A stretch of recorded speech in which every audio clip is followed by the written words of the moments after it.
Welcome to the How I Met Your Mother podcast for the episode entitled Big Days. This is the first episode of the 6th season and the 113th episode of the series. With us today is Carter Bays, co-creator, executive producer, and co-writer of the episode, and the newest members of the writing team, Dan Gregor and Doug Mand. I'm Alec Lev, and let's get going here. So we're back here for season 6. Tell us where we have left off. Okay, it's episode 601. First of all, thank you for listening to this podcast. Drive safely, and I hope or have fun cleaning your kitchen or whatever you're doing. Anyway, okay, so it's episode 601. Where we left off last year, Robin had gone through a very bad breakup with her friend Dawn. They were more than friends, actually. Yeah, that's saying something about you, actually, your relationships. Yeah. No, we're just friends. Yeah. It was okay. It was serious, and it was Robin's first big sort of move in with a guy kind of deal, and so that was a big thing. In other news, as we left off, Marshall and Lily have decided officially, finally, they saw the 5th doppelganger. It's time to start having a baby. Start trying for that. So those are kind of the two big stories that we were picking up. But in addition to that, we're kicking off some news story on this show, starting with a wedding. I'm like recapping what you probably just saw, because the idea of this is you're supposed to listen to this after you've seen the episode. Right. So what you saw was a wedding. If that's what you were thinking, we you weren't saw, trying to trick you. You're correct. You saw a wedding. So let me ask you a really big picture here. When you have come back from vacation in the middle of the summer, and you see the great expanse of season 6 ahead of you. The white page, the white screen, the blank page. Right. So more than just this episode, how do you start in on the full season? How do you and Craig start in on seeing what a full season is going to be? That's a very good question. We actually every year we sort of we work ourselves silly until we can't speak or clutch things with our hands. We're so exhausted, and usually it comes with a vow to, that's it, we're done with the show, we're never going to do it again. And then you go on vacation for a little while, you get your wits about you, and it always seems like there's no way we're going to be able to come up with, it always seems like you're never going to be able to come up with a story to fill 24 episodes. But then something just kind of happens, and your mind starts. You get into that leisurely mental state where you can relax and think about stuff. And I think this year, especially over this hiatus in between finishing episode 24 of season 5 and kicking off pre-production, we sort of Craig Thomas, the other creator, we sort of went off into our little cocoon and sort of cooked up a really exciting story for the season, and also in doing that, sort of for the whole series. Actually, this was kind of the first year where it felt like, not that we feel anywhere near ready to stop doing this, because we're loving it and we're having a great time, but it was the first time that it felt like eventually this show will end. Eventually we are going to meet a mother. We're going to find out. And who's that? That is Isabella Rossellini. And, oh shit! I can't believe you said it. We'll cut that out. Just keep cleaning your kitchen. It could be any Isabella Rossellini. Oh, pretty. We realized that we are going to have to come up with an ending for this thing. I mean, we sort of had an ending in mind, but it was never really a focused idea that we could ever we didn't know like what specific storylines would be that would lead us to her, and this over this hiatus we sort of cooked that up, and we kind of came up with a multi-season plan to end the show. We can't say how many seasons that plan entails. That the plan could change depending on how long the show goes on, but we're hoping for 14, right? We're hoping for 14. Yeah, we're hoping that it will lead actually up to the moment when Ted sits down and says, "Okay, kids." I can say as a fan of the show, for Gregor and I just getting to see this little document, this big document that Carter and Craig got to work on, you're not going to be disappointed with what happens. It's really like an exciting kind of thing, like to go into this kind of final like stretch of the show. It's really cool. It's an exciting thing. It's been fun. We sort of came up with a structure, and we came up with a I mean, as you saw, there's this wedding thing, which we got very excited about as a sort of which will now be a framing device that we will use to start telling you more and more, little by little, about Ted and how he meets this lady who he meets on the day of this wedding. We can't get any more specific than that as of right now, but yeah, Craig and I kind of came in with a very, very, very loose skeleton, and we've been kind of fleshing it out and figuring out how to dole out the information over the season that we want to dole out. That's what Doug was just talking about. We sort of made a document that sort of was the backbone, and then we as a writing staff kind of gathered around the table and sort of filled out exactly how these stories will unfold. In addition to the wedding thing, we have a really exciting season-long story, a big romantic gushy love story kind of deal that feels like the early 20th century novel that we would all be writing if we did this. In the previous generation, we'd all be struggling novelists. I feel like there's something very like kind of novel-like about this season. There's something very like kind of Henry James, Edith Wharton, that kind of with a lot more comedy. Old, just with more comedy. Yeah. Not as sexy. Okay, so looking at the big picture, then what's interesting is while you start with the wedding scene, essentially episode 1 is a guy sees a girl at the bar.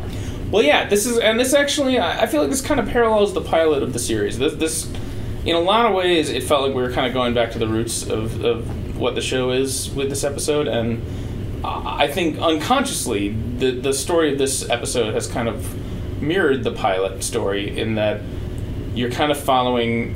It's Ted and Marshall are at the core of the show. Their friendship, I think, among other things, Ted and Barney, their friendship is also at the core of it in other ways, but Ted and Marshall specifically, probably not coincidentally because they're kind of based on Craig and I initially, but their friendship was what kind of kicked off the series. They if you remember the pilot, you had these two guys who'd been friends forever, but they're on different tracks in life, and they're at different points along the way.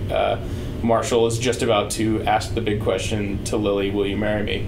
And Ted is just about to ask the big question to this girl he's talking to, "You want to go out sometime on a date?" Yeah. And we sort of explored how like those are equally. I mean, not certainly one's of much more magnitude than the other, but ultimately, as far as like along the path to love or fulfillment or whatever, both of those questions, you can't get there without either of them. You need them both, and we sort of I feel like this episode kind of paralleled that in that it's also about Ted making this little step towards that by just it's the whole episode is just about him deciding to go talk to a girl, or he's already decided to go talk to a girl. It's just building up the courage to do it. He knows he wants to do it. It's just building up the courage to do it, and then it leads to him finally just walking over there, walking those 5 paces to... I think there even was the line in the script, which is just great. Those are the 2 moments you actually would tell your kids in the future. Like, you tell anyone in the future, it's the only ones that really stick out. Like, when you meet someone, you ask them to marry you. Yeah, and it's like... And Marshall also is sort of going... He's also taking this leap of faith and this leap of courage in deciding to... All right, we're going to have this baby. We're going to do this. We're going to make it's that nice parallel again with watching Marshall, where Marshall is in his life. He's further along in his relationship with Lily. It's time to take that next step. But for Ted, he remains this romantic. I think as Carter was saying from the beginning, he still believes in love, and he's still the same nervous guy. And I think for Gregor and I, being single in New York at times, like that fear just doesn't change. You see a girl that's this beautiful, or she's reading a book you like. It's a very real moment, and it's a very small moment that says just more about who Ted is and hopefully where he's going to go. So you really run through like a lifetime of possibilities with someone like really quickly. Where you're like, oh, she's wearing like that really cool. Her favorite color is clearly orange because she's wearing orange right now, and like our house would probably be orange. And, I'd have to say like not so much orange in the house, honey. And like Gregor's fantasy of his life is that he is a Dr. Seuss. Yeah. People generally decide what color to paint their house based on what shirt they're wearing. Yeah. That's usually That's my experience of it. Yeah. And is this how you would write an episode like this? You say, okay, Ted's gonna see a girl at a bar. Let's send it around the room. Talk to her. Tell us your absolutely. stories. That's where most of the good stuff comes from. Is just from real life. It's funny. Here's a little interesting tidbit. We and I haven't even talked to Craig about this. I think he and I had completely forgotten this, but it just occurred to me. This story that we're doing for this premiere, the simple story of Ted sees a girl across the room, and the whole episode is him building up the courage to go talk to her. That was actually, I think, the very earliest storyline for the pilot, when we were when we were first thinking, like, what's the story that really kicks off this series, that introduces these characters. And we wanted to do this kind of small story about just, you see a girl and all the mental acrobats and emotional craziness that you go through in those moments building up to going and talking to her. I think at the time it felt like we needed more to happen, and as you see in the pilot, we do have that moment, but it's sort of condensed down to a very simple, Barney says, "Have you met Ted?" and then you're off and running. So it became a different story. It became about Ted and Robin's first date and all of that stuff. But in the back of our head, I think we always thought, like, there's an episode in just really dwelling in that nether region of you know you're going to do it, but you haven't done it yet. Yep. We And had a bunch of beats, I think, that, like, some stayed, some didn't, but we had, like, a ton of stuff of, like, the imagination of what's going to happen, like, when you walk up to this girl. Everyone had stories for that, I think. Like, just going around telling stories. And it's such a girl reading a book in a bar is such a, like, it really is like there's something electrifying about that, because it really is like, we've all been at a bar and seen a girl reading a book alone, and you think, do I go talk to her or not? Mm-hmm. Like, it really is like... clearly, like, she's wasting time with the book, right? I mean, yeah, exactly. Or maybe she's really reading. She doesn't want to be bothered. Well, then I'm not interested in it. Or you're just like, oh, she's too challenging. Yeah. I read magazines. No. and with Robin, I like the flip is that she's coming from the completely different angle of...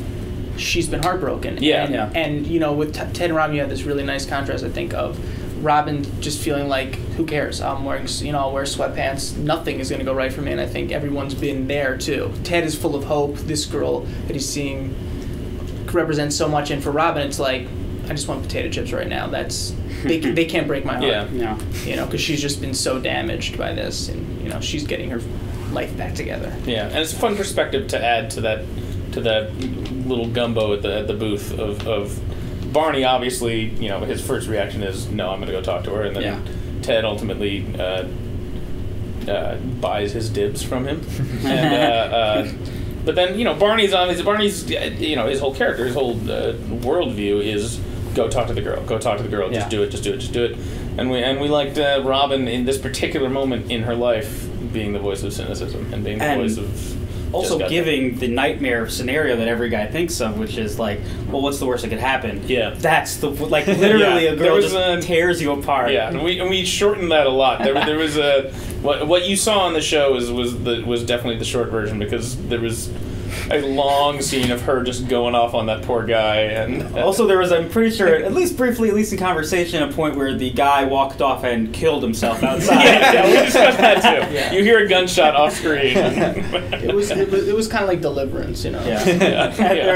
What was the line? The line was like, well, I guess losing 200 pounds means nothing. So I'll just ask one more question. As we were preparing for this podcast, doesn't sound like it, but we actually did. You guys mentioned that you were... This time flew, by the way. On this script, you were in the punch-up.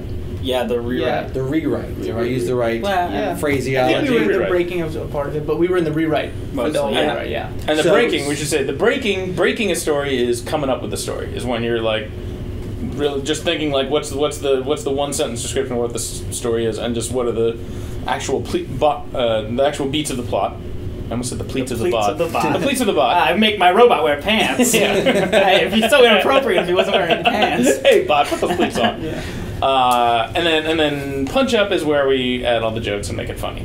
Yeah, that's right. And these guys were in on both. And we were in on both. It was just exciting for Gregor and I, but Was this your first? This is our first full, very professional staff writing gig, and it's great. We've done punch-ups for our fathers' speeches at weddings, graduation. Yeah, these guys, we should give a little biography. They're our newest writers. They were. You guys went to NYU together? Yeah, NYU. We're from the Upright Citizens Brigade Theater in New York, and we just moved out here a couple months previous. And they are part of a group called Chubby Skinny Kids? Correct, yes, thank you. And there's a website there that if you just ChubbySkinnyKids.com. ChubbySkinnyKids.com. ChubbySkinnyKids.com. ChubbySkinnyKids.com. We can do that. All right, I think we're about out of time today. Is that all right? Thank you all for joining us for our first podcast, and tune in next week. Thanks, everyone. Keep watching.